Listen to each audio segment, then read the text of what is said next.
So today I thought I'd show off my Sega Dreamcast collection that I've collected over the past few years. More specifically, like probably about 4 years ago, I got all of this stuff. I haven't picked up anything recently, so I did have quite a few boxed Dreamcast consoles and a heap of games. And if you do follow my channel, you know that I've sort of downsized all of the things, and that's what I did with my Dreamcast collection. But yeah, so I'm going to quickly go through some of the things that I got. A couple of interesting pieces I've got here, including one of the control pads and, as you can see, the black Dreamcast console and control pad there. And I've also got a little Dreamcast carry bag that I'll show you. So first off, let's look at the Dreamcast control pads. So I've got the original standard white Dreamcast control pad, and you know, pretty standard. And if you're not familiar with this, the VMU, which is sort of like the memory card, sticks in here. I've actually got one right here. And this also doubles as a mini console game that you can play with some games. I've actually never tried this out before, but yeah, you can play little games on this as well. And it functions as a memory card. The other port in here, a rumble pack or a vibration pack would slide in here. And obviously with the black console here, we've got the black controller. And an interesting controller here is the transparent Millennium 2000 special controller. And these were released obviously in the new Millennium. A bunch of different colors. I think you could get pink and green. So yeah, those are my three controllers that I've got. And speaking of the black controller, I've got the Sega Sports black Dreamcast, and this thing looks so good.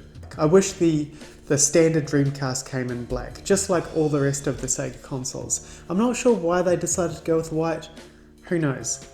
Moving on, we've got a couple of guns here, a couple of light guns, and these play with some of the games from the Dreamcast. And I've got one game here in my collection that these work with.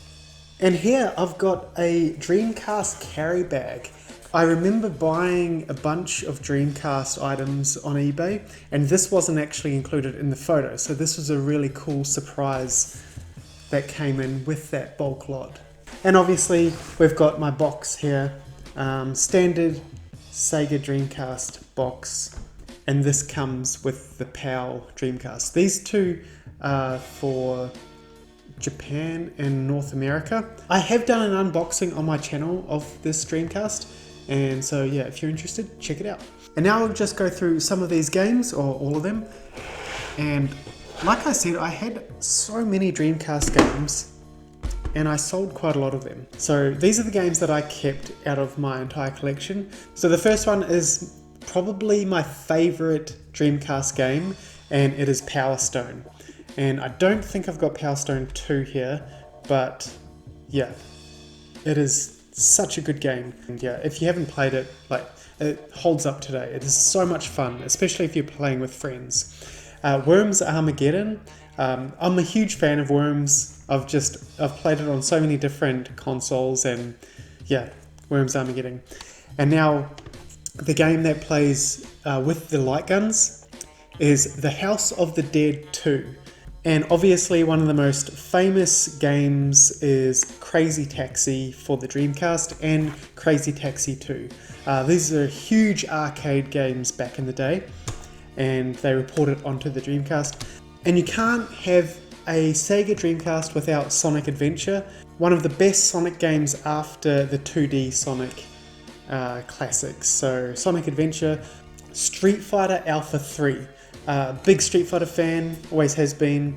I did buy Street Fighter 5, but I don't know what it was. I just wasn't as into it as I have with these previous games.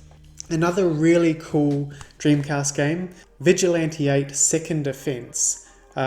Just really fun game. Still holds up today, I reckon. Resident Evil Code Veronica. I mean, what can you say? It's a classic. I'm still waiting for the remake of this game. That's the one Resident Evil game remake that I really want.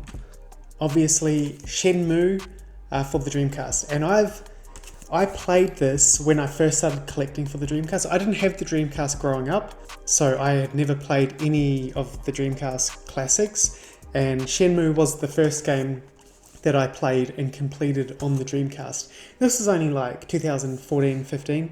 I can see like why this was so good for its time, but yeah, if you've never played it before, it is a bit of a grind to get through. You're looking for sailors for a lot of the games. And I also have the homebrew game Pier Solar.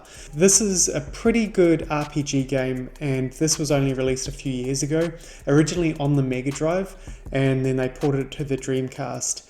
And I think that is all. So yeah, that is my collection, guys. There are a few more games that I want to pick up for the Dreamcast, and if you recommend any, because there's probably plenty that I haven't played before, let me know, because I'd love to track some down and play them.